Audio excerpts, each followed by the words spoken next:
everybody, welcome back live at Drew's house. Another edition. Hope you're all doing well out there, making your way through the winter time in February. And yeah, I got a little bit of a tan. I went to Florida, so it's good to see you all back here in Newburyport today. Bruce Menin, our guest, Newburyport School Committee, longtime friend of the show. Hello, Bruce. What's going on? Thanks. Not much. Just happy to be here. Just happy to be here. Very good. Winter going okay for you? Winter's been good. Yeah. You look great, by the way. How do you stay in shape? How do I stay in shape? You're a gym guy? You eat well? What do you do? No, I try to eat better, and I just got back from Florida myself. Oh, you did? Okay. So visiting the parental units down there, they are down there as snowbirds. And no, I just try to walk, try to exercise. I swim when I can. Swim? Oh, that's a good one. I hear that's a great one. It's a great one. Yeah. I was thinking down there as I don't know about you, I was in Hollywood Beach and I was watching the people. I think it's easier living. I saw an 84-year-old woman dancing like you wouldn't believe. Yeah. I think there's something about that warm weather. Yeah, there is something really nice about the warm weather. Yeah. On the other hand, Florida's got some very interesting cultural turmoil going on. Oh, yeah. And, should we start the show with that? We could talk for a couple hours. Yeah. Yeah. So, well, anyway, it's good. I always like having you in because we can get a feel for what's going on with the schools. There's always interesting topics. And I wanted to start with this one for you. Woburn Teachers, the most recent, finally got a deal after a lot of overnight talks and all that. But, I work in the Boston news business as well. It seems like every week I'm hearing about a teacher's strike or a teacher's protest or a possible teacher's strike, possible protest. Kids going to be out of school. What are parents going to do? Yada, yada, yada. My question to you, as a nation, are we taking care of our teachers? That's a really interesting question, Drew. Yeah. I think that it depends on where you live. If you're a teacher in Mississippi or Oklahoma, you're barely making enough money to live on. Yeah. If you're a teacher here in the Northeast, salaries are better, working conditions are better. Some of that has to do, I think, with the relationship between the district and the teachers unions. Mm-hmm. Since Sean Gallagher has been our superintendent, we've had an extraordinarily constructive relationship with the teachers and teachers union here, and I think that plays out in a lot of ways. Yeah. One is that there's a lot of trust there. I remember when we recontracted with Sean to continue to stay superintendent, one of the first congratulations he got was from the teachers union saying, "We're looking forward to working with you," which doesn't happen in a lot of districts. I've noticed that. So, and the other thing is that you can see the measure of that relationship and how the teachers feel about the work they're doing in the accolades, the celebrations that we do at school committee meetings. Every school committee meeting has a moment at the beginning where we celebrate specific work done by teachers and celebrate work done by kids and the students in the district. And those are really joyful times at the meetings, and it's probably the only time we fill the room with people. Yeah, I bet. That's cool. I actually had not seen that play out from in the room. But you can feel that presence in the room? Oh, absolutely. Yeah. Teachers are they're proud of the work they do. It's certainly appropriate to be celebrated for the work that they do. But the fact that they put in so much time outside of what they need to do to work on behalf of the kids. I've been around a long time, and this is a uniquely dedicated staff. I mean, for people who don't know, you're school committee, but you're also a teacher. You're a former teacher, right? Right. So I mean, you get it. You know the deal. And yeah, there are stuff. I mean, if you don't have kids or if you don't have kids in school, or you're not in the school system, or you're not a teacher yourself, but you're talking about extra hours. You're talking about sometimes getting your own supplies because you just don't want to go through. I mean, it differs by community, but certainly there's teachers all across this country that are going out there that are buying stuff for their kids because you know what, the school classroom will not run if I don't do this. Right. Right. Yeah. No, we don't. We don't have a functional sort of uniform set of standards and expectations around teachers. It kind of differs sometimes it differs by community, depending on how the contract gets negotiated. But I'm really thankful Newburyport's got the dedicated staff, teachers and administrators. Yeah. It's an extraordinarily competent and innovative and visionary district staff who work in support of teachers, giving them all kinds of professional development and giving teachers opportunities for leadership. So we got it good here. You do. I mean, so that's great, but I see what you're saying, though. I can even read between the lines. So it differs from community to community. It's great here. It's not so good in places. I know you see it in other spots where it probably makes you cringe. Right. Right. Well, in the 22 years that I've been on the school committee, I negotiated, I think, 5 teacher contracts during that time as part of the negotiating team. Yeah. And the closest we ever got to a strike of sorts was an educational march that the teachers did in front of the schools.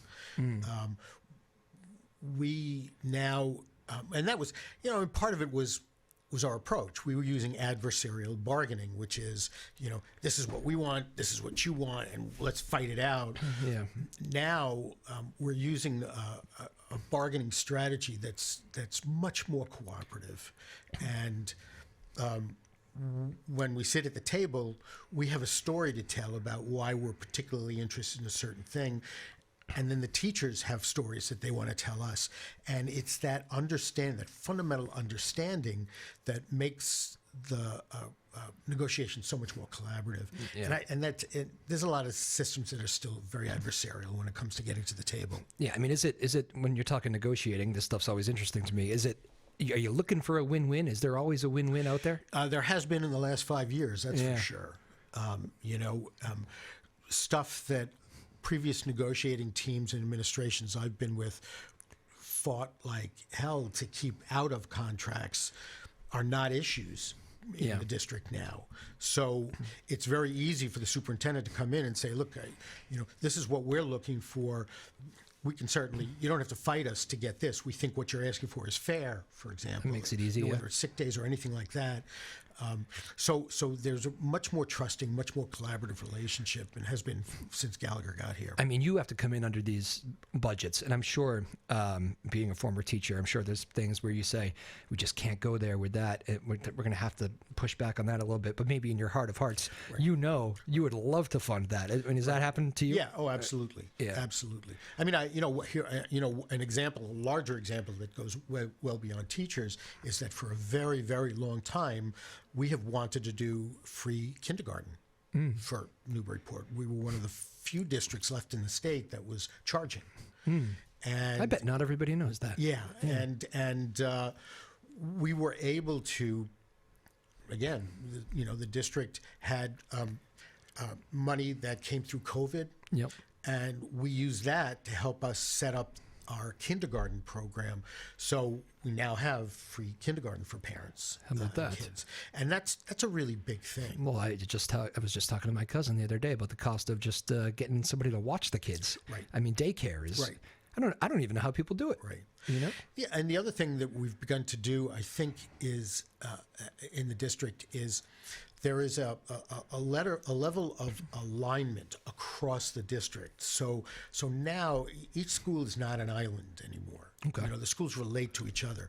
So the Mullen 4th and 5th grade lower elementary school works very closely with Bresnahan to ease the transition of 3rd graders coming into 4th grade, and then conversely, because they're in the same school, the transition to the middle school is better. And now we're working on, transitions to the high school, which have really significantly improved. The other thing is that we're looking at sort of the portrait of a graduate, which was the theme of theme and outcome of our strategic plan.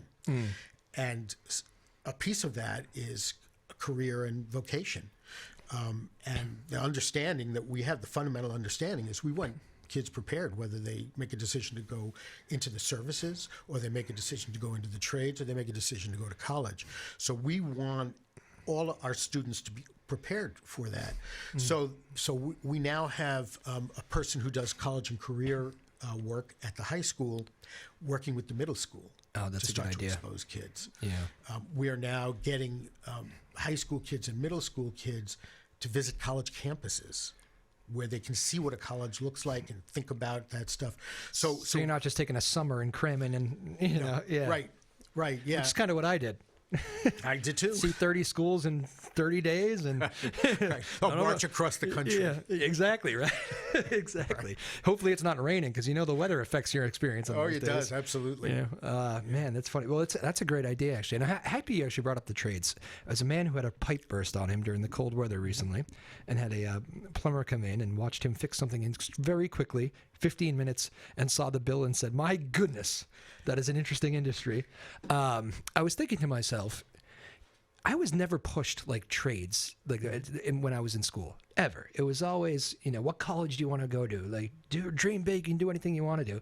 But I mean, nobody ever said what? There's a lot of jobs in this industry. If you can, dedicate yourself to this, it's not a horrible idea. Like, I feel like that would be something that would be interesting to talk about. It is interesting to talk about, and one of the resources that we have in this community is Whittier Voc Tech, which has high academic standards, but also is really interested in getting kids into the trades. And it has been a bumpy relationship over the years previous, because frankly, I don't think Newburyport kind of took Whittier as seriously as it should have. And I remember talking years ago with Whittier folks saying, what's the problem? Why do we have that? Why is this tension? Right. And they said, well, look, when we go to do our open house for teachers and administrators so they can get oriented to what we do so they can then advocate for us, everybody sent teachers and administrators. Newburyport used to send special ed teachers. Oh, okay. And it was sort of that really deprived a lot of kids from an opportunity. It's a much better relationship now, and Whittier is expanding, and they have fascinating trade options for kids, whether it be plumbing and car repair to computer assisted design. They're doing all nursing assistance. So there really is a broad range of options, and our feeling at the schools is that trades are very honorable. I almost... It's crazy to think they aren't. I came within a couple of days of packing it in many years ago and apprenticing with my uncle, who was a plumber in New York City. Yeah. But I mean, it's funny. I almost think that's why we weren't sold it back when I was going to school, because it's like maybe it's not the sexy thing. Like it's not the sexy thing. I don't know. It's weird. My uncle, who passed last year, rest his soul, was a plumber in New York City and was a millionaire. It's crazy just from hard work. Just from hard work. Yeah. I mean, I don't know. I feel like those. I don't know. Maybe it's interesting to talk about. And I was thinking about. I almost wanted to ask the plumber questions. How'd you get into it? Like, who got you into it? So usually it's something where an uncle, or you followed the family business or something. Right.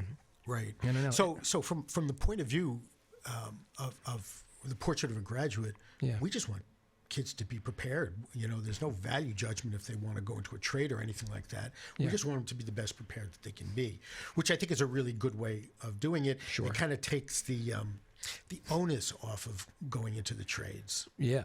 I love that idea too of getting them started with that. It's such a good idea to get them seeing college campuses early. Yeah. I say that all the time. I think I'm not the only one either. I've talked to friends of mine who, you end up getting down to a final few colleges you want to go to, and it gets tight, and you end up having to make kind of decisions. It's not like rush decisions, but in a way it kind of is. Like I would love to go back a few more times.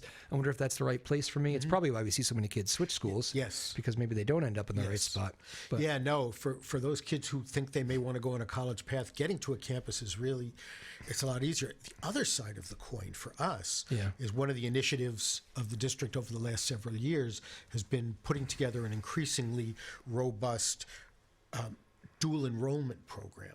So kids at our high school are now able to take college classes, get college credits for them while they are at the high school. Oh, wow. And in fact, we are actually having kids graduate with a high school diploma and an associate's degree. Wow. At the same time. So what percentage of kids is doing that? It's a small percentage of kids. I would think so. But it's growing. Okay. That's great. It's an incredible amount of work, but saving yourself 2 years of tuition at a 4-year college is huge. And, one of the reasons why we've talked about our AP classes sort of opening up to anybody who wants to try them as opposed to having to get a recommendation in is that studies show that if a kid can successfully manage an AP course, they're much more likely to succeed in college. So we're teaching, through these AP courses and through these dual enrollment courses, what it's like to be a college student, what are the demands, what are the responsibilities, Yeah. And I think that's great for all kids, regardless of where they decide to go. Yeah. There should be a tremendous sense of pride in the ability to complete a dual enrollment course, whether it's in psychology or something else. Oh, yeah, certainly.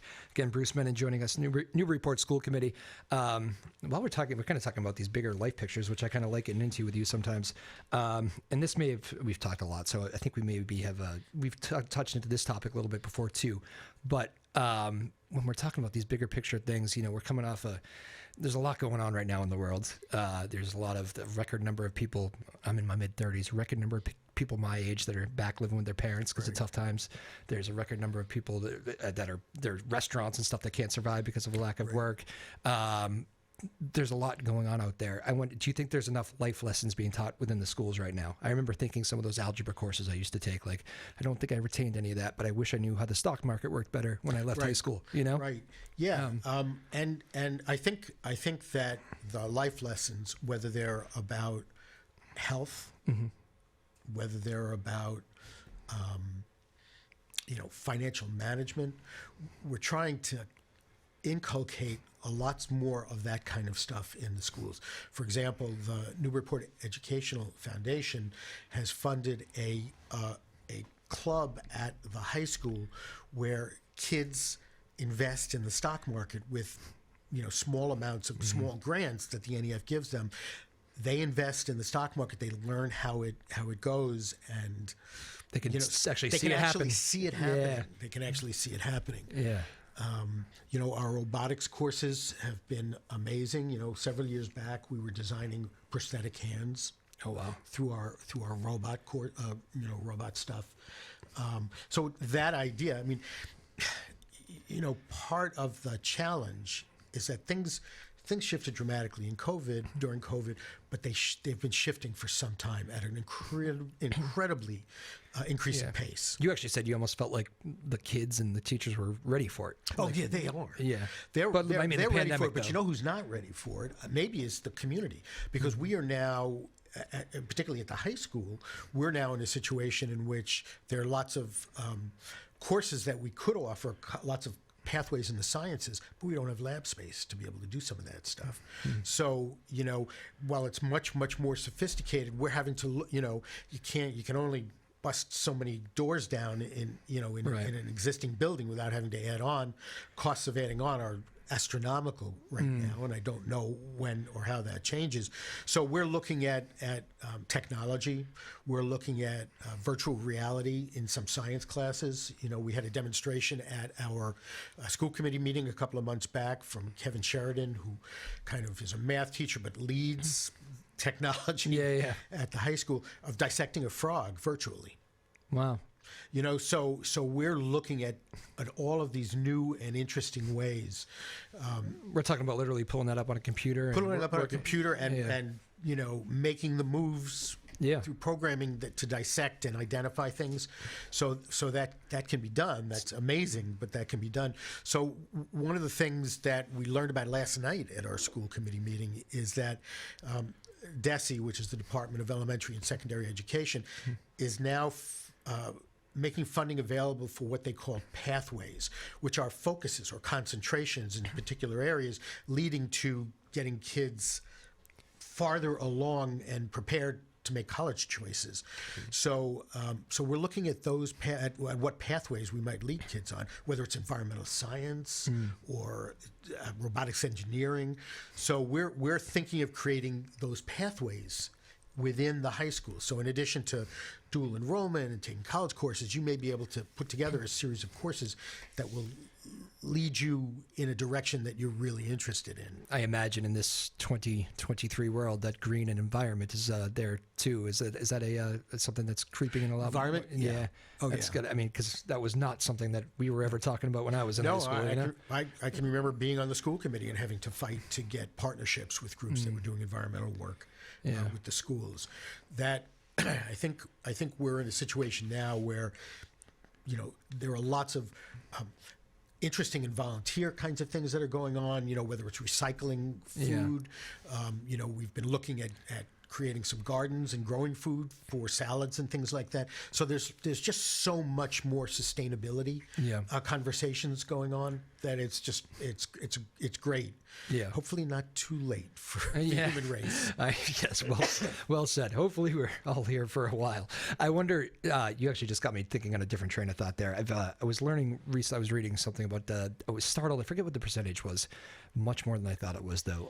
Again, nationally, I don't think it's as much of a problem here, but I think anybody can relate to it.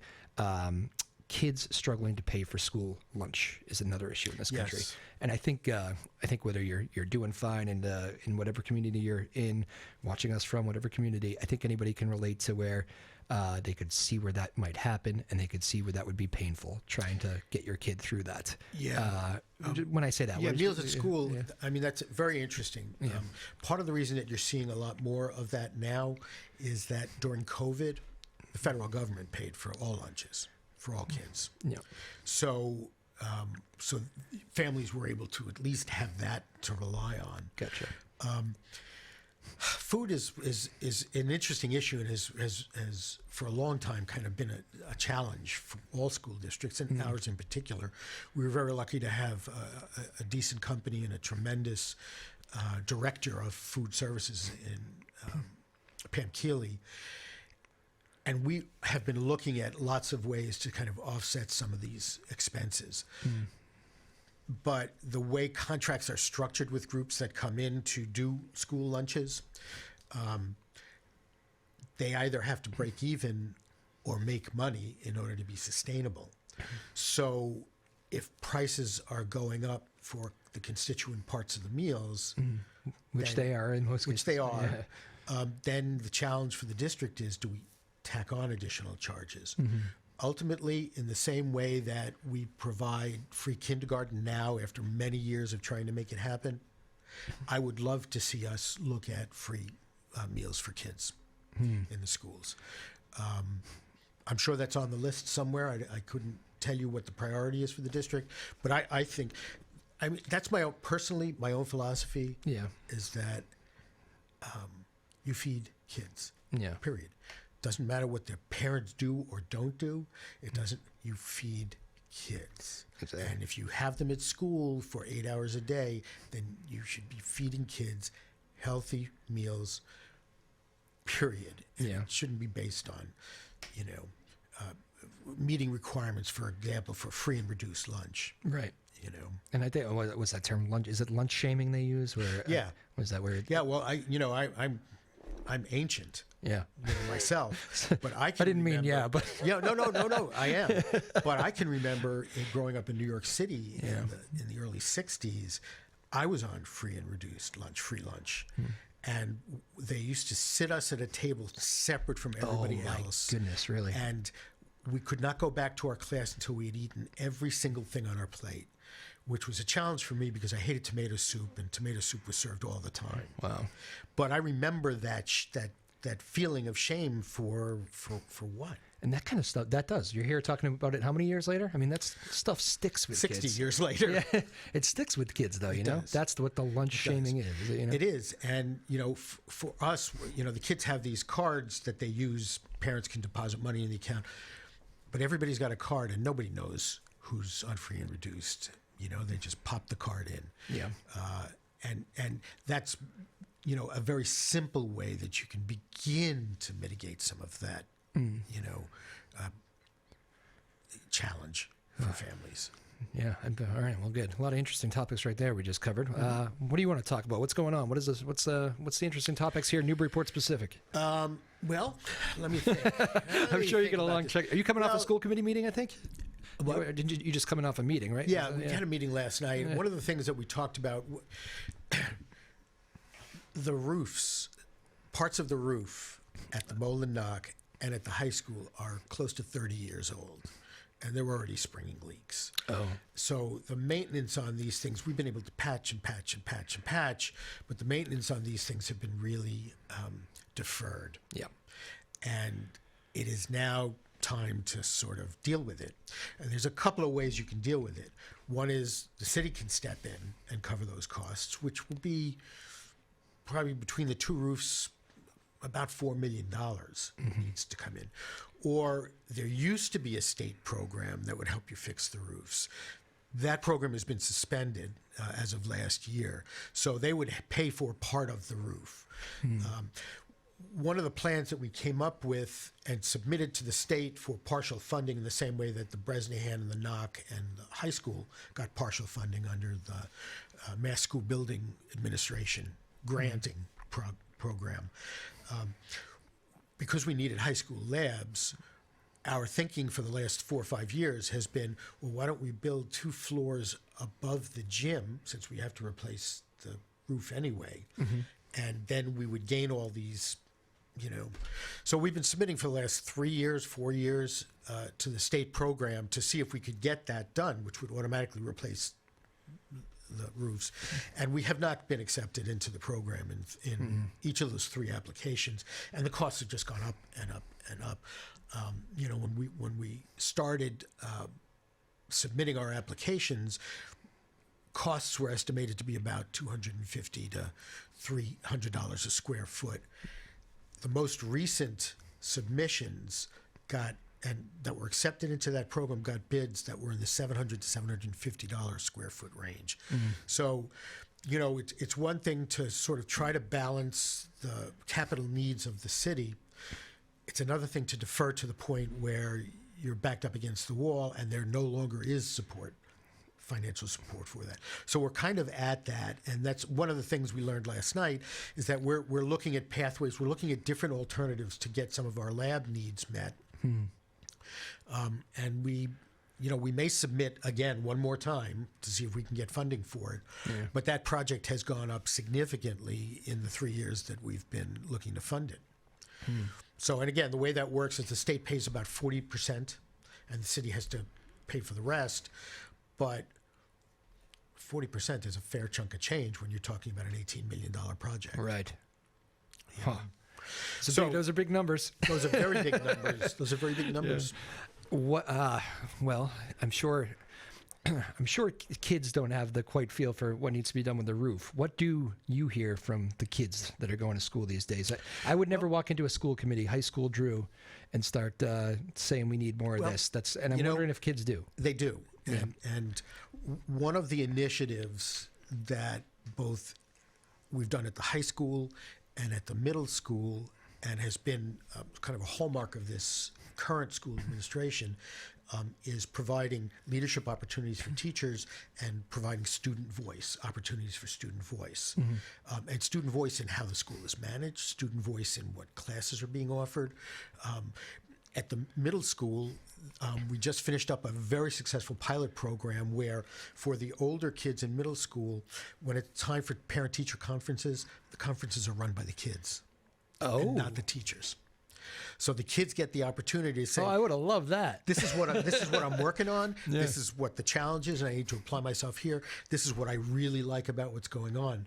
And the teachers and the parents they participate, but it's not driven by the school. It's driven by the kids and what they think is important. Is that in addition to the usual parent-teacher conference? No, that is actually becoming the parent-teacher conference. That is becoming, wow.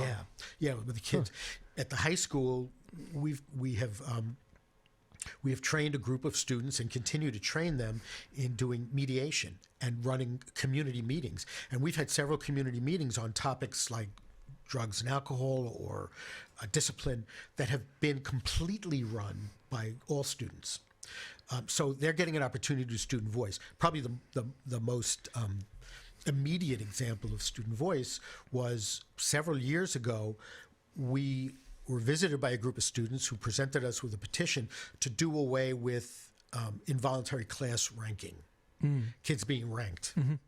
They no longer wanted that. It could be an option for people. The school could rank kids, but you would only find out what your rank is if you asked them. Yeah. And we had to then deal with salutatorian and valedictorian issues, because how do you, because they're usually the top achievers in class. But the school put together program that allowed us to be able to walk away from class ranking, which 10 years ago, colleges stopped looking at that. Yeah. So it was a carryover, and it created tremendous tension among the kids.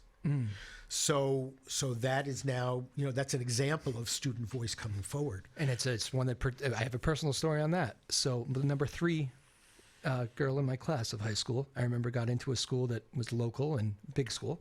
I won't say which one. Did not get in, got waitlisted. That was the issue. Got waitlisted at this school. And we all said, oh, she got waitlisted? Like, she's into everything. Right. Unbelievable. 3 in the class, does this, and this. And it deterred people from even applying. Yeah, well, which is not smart. I mean, maybe in some cases it is, Right. but there's a chance you might have got it. And you shouldn't have, Right. Yeah, it's colleges now, and this kind of dovetails with what we're doing in the district. Colleges now want to see the whole student. Yeah. They want to see the whole person is what they want to see. No doubt. So it matters as much if you're engaged in community projects. What kinds of extracurricular stuff are you doing at school? Those things are now much more weighty factors in college's consideration. And because we have been pushing for years and are very close now to having a high school internship program where seniors will do an internship for several months. Instead of attending classes, they will, if they want to work in a lab, they'll be able to set up an internship in a lab. So those are the kinds of things that make our students more attractive to colleges, if that's the choice that they're making. And, engaging kids in doing community projects, has been something the district has always done, but is doing so much more now, and it's paying off for a lot of these students. Yeah, some students that just walked in the building. How about that? But we'll end with that one too, because I like bringing the kids back for the final one. I also can't imagine running the student. That should have happened a long time ago. The parent conference thing. Oh, absolutely. There's no reason for it not to. It's great. I mean, you think of I remember thinking I'd be home, and I said, "Wonder what they're talking about." I bet I could answer that if they're talking about that. Maybe I have something to say. Right. Exactly. And but again, it's an honest process where kids say, "This is what I got to work on. This is what I think I need to be able to work on that." Yeah. Part of it is I don't have a good space to do my homework. Another part of it is I need extra support from the teacher around this particular topic. Yeah. But it just engages kids in a very real way in their own educational process and in partnership with the district. I love that. That's great stuff. That's what I'm going to take out of this conversation with you. That's good stuff right there. As these Newburyport students walk in, we got some there. We got a bunch of stuff going on today at the studio. You look at these kids; they're doing all sorts of great stuff. Every Newburyport kid that comes in here, I always enjoy the conversations with. They're winning championships. They're doing well in the classroom. Whatever else. You guys must be pretty proud over all the kids. We are we're proud as a district. I think and every district is going to have problems. Yeah.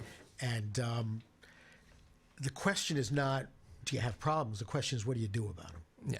And the focus has been, how do we make these things work, as opposed to, well, we can't do that because. And that sort of, I think, really kind of wafts down to the student level. What is it going to take to make it work? Let me think this through. Let's get creative. Let's get out of the box. No doubt. And that philosophy is embraced by the teachers, by the district, and now by students. Keep rolling, man. Yep. You guys are doing good work over there. It's always a pleasure talking with you, Bruce Menin, Newburyport School Committee, and we cover some interesting stuff. The time flies by with you. That's what I like about you. You're made for this. You make all this stuff very interesting and pertinent to everything, and I appreciate the time. Have a good rest of. Let's get through the winter. Thank you, Drew. We'll see you on the. Hopefully, we'll see a little bit of snow. I hate to think of a generation of kids at the Bresnahan who never had a snow day. Oh, good points. There you go, kids. Take that. Live at Drew's house, Joppa Afternoon Drive. Thank you, everybody. We'll see you next time. Bruce Menin.